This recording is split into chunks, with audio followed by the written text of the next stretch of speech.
আমাদের সঙ্গে আছেন প্রফেসর নীনা গুপ্তা। বরানগরের ইন্ডিয়ান স্ট্যাটিস্টিক্যাল ইনস্টিটিউটে তিনি কর্মরত। তিনি একজন তরুণ গণিতজ্ঞ, আর গণিতে বিশেষ অসামান্য অবদানের জন্য তিনি 2021 সালের রামানুজম পুরস্কার ভূষিত হয়েছেন। আমরা সরাসরি তার সঙ্গে কথা বলবো।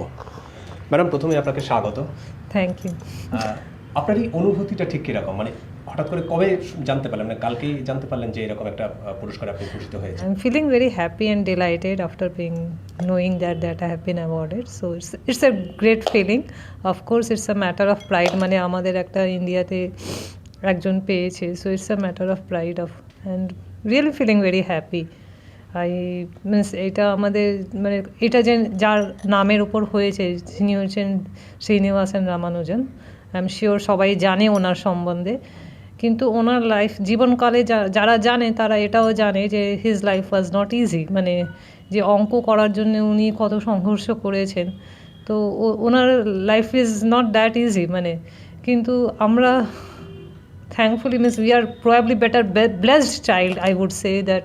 আমরা তো মানে সময়ে সময়ে অনেক দিন ধরে গভর্নমেন্ট অফ ইন্ডিয়ার সাপোর্টটা পাচ্ছি in forms of fellowship and all that. So and সেই মানে আমাদের টিচার আছে, ইনস্টিটিউশন আছে যেখানে আমরা পড়াশোনা করতে পারছি। So those who know about Ramanujan that he was self taught, he never had higher education. So কিন্তু I was probably better blessed and যে আমরা আমাদের একজন মানে I was probably guided well, and so that is because I have got it. So it's a real honor, I would say. প্রথম মহিলা যিনি পেয়েছিলেন তিনি হচ্ছে সুজাতা রামদোরাই। উনি টিএফআর এর ম্যাথামেটিশিয়ান ছিলেন, এখন উনি বিদেশে আছেন। So she is of course brilliant. আপনি হচ্ছেন তৃতীয় মহিলা? তৃতীয় মহিলা। আমার আগের বছর মনে হয় 2019 না 20 একজন মহিলা পেয়েছে, কি নাম যেন, জাস্ট ফরগেটিং দ্য নেম। ওকে, তার মানে কি একটা জিনিস যে মহিলারা পুরুষদেরকে টেক্কা দিচ্ছে? সেরকম নয়, মানে অ্যাকচুয়ালি ওরকম তো নয়। মানে এমন তো নয় যে কিছু একটা হয়েছে যে অসামান্য, মানে যেরকম Sujata Ramdorai, she got it at a very early age. And so মানে আমরা যে করবে কাজ ভালো সে পাবেই। So there is probably very less, I don't know, at least I have never faced any distinction between male and female. So only distinction probably was that মানে হয়তো পরিবারের অনেকে বলে যে এত পড়াশোনা করে কী হবে মেয়েদের, সে এরকম ভাবনা চিন্তা থাকে অনেকের। কিন্তু thankfully my parents were quite supporting and were encouraging me to do studies. তো একদিক থেকে নেবে ভালোই ছিল যে মহিলা ছিলাম, তো একটা চাকরির চাপ ছিল না। সো নিশ্চিন্তে অঙ্ক করে যেতাম, তাহলে কারোরই হ্যাঁ কিছু একটা করছে, ভালো কাজ করছে, পড়াশোনা করছে, তো চাকরির যেহেতু কোনো চাপ ছিল না। So I was probably free to do mathematics I wanted and pursue my career in mathematics. এখনকার দিনে যে বাচ্চাদের ম্যাথমেটিক্সটা অঙ্কটা খুব কঠিন বলে মনে হয়, তারা বোঝা বলে মনে করে, আপনার কি কখনো মনে হয়েছিল, বা নতুন প্রজন্মকে আপনি কী উপদেশ দেবেন? অঙ্কটাও কোনোদিনই কঠিন মনে হয়েছিল না, খুব ভালোই লাগতো। মানে from my childhood I had a huge passion about mathematics. মানে এটা আমার I would say the best pleasure time I would get. So mathematics always came to me as a challenge and is to love it a lot by solving it.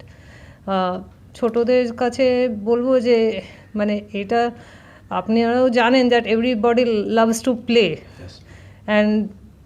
and play is always associated with challenge, so is mathematics. So অনেকে কি হয় না, একবার দুবার হয়তো অঙ্ক না করার পরে ওটা একটা মেন্টাল ব্লক চলে আসে যে আমরা পারবো না। হ্যাঁ, সো ওই ব্লকটা যদি কেউ সরিয়ে নিতে পারে বা ওরা নিজেদের মতনই ধরে নিতে পারবে যে এই চ্যালেঞ্জটা আমাদের নিয়ে নিতে হবে, তাহলে ওরা নিশ্চয়ই করতে পারবে। এই যে ভয়টা যেন মাথায় না ঢোকায়। অ্যান্ড ম্যাথসের একটা ফেনোমেনন আছে যে কনসেপ্টগুলো ক্লিয়ার থাকা। সামান্য যে day to day life mathematics যেটা আমাদের স্কুলে পড়ানো হয় বা কলেজে এরকম মানে স্কুল বা হাই স্কুল লেভেলে, সেই ধরনের mathematics I am sure that অনেকেই করতে পারবে। ওতে ভয় পাওয়ার কিছু নেই। রিসার্চ লেভেলে সবাইকেই ম্যাথসের রিসার্চে ঢোকা উচিত কি না সেটা আমি বলবো না, বিকজ এটা সবার জন্য নয়। রিসার্চ সবার জন্য নয়। Research is only for those who can devote their whole time in that. So there probably you have to orient yourself to do research. এখনকার প্রজন্মদের মধ্যে একটা ট্রেন্ড আছে যে খুব শর্টকাট ওয়েতে তারা সাফল্য পেতে চায়, মানে আদৌ কি শর্টকাট কোনো ওয়ে আছে যে সাফল্য পেতে, না work hard? There is really no shortcut for success. আপনার যে এই যে সাফল্যটা, মানে আপনি যে এই অ্যাওয়ার্ডটা পেয়েছেন, মানে কোন গণিতের কোন স্পেসিফিক কোন জায়গাটাকে? আমি যে এরিয়াতে কাজ করি তার নাম হচ্ছে অ্যাফাইন অ্যালজেব্রিক জিওমেট্রি। এইটা একটা অ্যালজেব্রা, কমিউটেটিভ অ্যালজেব্রা আর অ্যালজেব্রিক জিওমেট্রির মাঝামাঝি একটা জিনিস, যেখানে মানে অঙ্কগুলো পলিনোমিয়াল রিংস বা অ্যাফাইন স্পেসেস উপরে ডিফাইন করা যায়। তো and people have been using techniques of both commutative algebra and affine algebraic geometry to solve this. তো আমরা মানে ওই ধরনের কিছু কাজ করি। সো উই নিড, অ্যান্ড আমার একটা মানে যে মাই strength is more in commutative algebra, so I have been using that techniques in many of my problems. এটার পর থেকে কোনো বন্ধু বান্ধবদের ফোন বা? হ্যাঁ, এরপর থেকে এত মানে ফোন আসছে রিলেটিভস থেকে, ফ্যামিলি মেম্বার্স থেকে বা মিডিয়া থেকেও, আর নানান ইনস্টিটিউট কলেজে যেখানে সবাই পাচ্ছে যে এখানে একটা টক দিতে হবে, but then I am finding it really very difficult. মানে এটা একটা মতন শাস্তির মতন হয়ে যাচ্ছে আমার জন্যে। কারণ হচ্ছে যে আমার তো একটা কাজ আছে না, আমি আইএসআই একটা প্রফেসর, আমাকে একটু পড়ানো আছে, এখানে এক্সামিনেশন আছে, এগুলো আমার নিজের ছাত্ররা আছে, তাদের দেখতে হবে। তো এর মাঝে এই যে মাঝে মাঝে এখানে টক দিতে যখন বলছে না, তখন I am getting very frustrated and irritated. Date সময় কোথায়, মানে সময়টা আমি আর কোথায় থেকে বার করব? কলেজের ছাত্রছাত্রীরা তারা কি বলছেন, মানে তারা? না, তারা তো খুব খুশি যে আমার যে ছাত্র, আমি তো ইনস্টিটিউটে আছি, তো আমি তো পড়াচ্ছি, আমার তো নিজে পিএইচডি স্টুডেন্টসরা আছে, তো তাদেরকেও তো আমাকে দেখতে হবে না। মানে এটা তো নয় যে আমি একটা ফালতু বসেছিলাম যে আমার কোনো কাজ নেই, আর যেখানে যেখানে টক দিতে বলবে সেখানে আমি গিয়ে টক দিয়ে আসতে পারবো। তো ওটা আমাকে একটু খারাপও লাগছে না করতে সব জায়গায়। বাট এই অ্যাওয়ার্ডটা কি আপনাকে আরো দায়িত্ব বাড়ালো আপনার কাজের? হ্যাঁ, এটা যেই আমি কথাটা বলছিলাম যে দায়িত্ব তো খুব বেশি বেড়ে গেছে না, যার নামের ওপরে আছে, এটা একটা ইন্টারন্যাশনাল অ্যাওয়ার্ড, আর নামের ওপর আছে সেটা একজন ইন্ডিয়ান, অ্যান্ড সে আমাদের কত মানে উপকার করে গেছে। In a way means he has done tremendous and substantial amount of mathematics, which has been a guiding thing for many of the centuries. Means in fact the whole 20th centuries and 21st century are guided by his terminology. তো ওনার নামের ওপর একটা international award পাওয়াতে তো এটা তো খুব বেশি দায়িত্ব না। মানে আমাকে তো ওই লেভেলটা I have not been able to reach to his level, so I have to at least try to attempt to reach to his level, right?